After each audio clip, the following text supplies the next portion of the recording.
Ginger, how come you always have the hiccups with Grandma? Graham?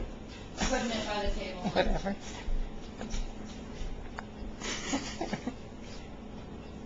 I love that this floor is warm. Where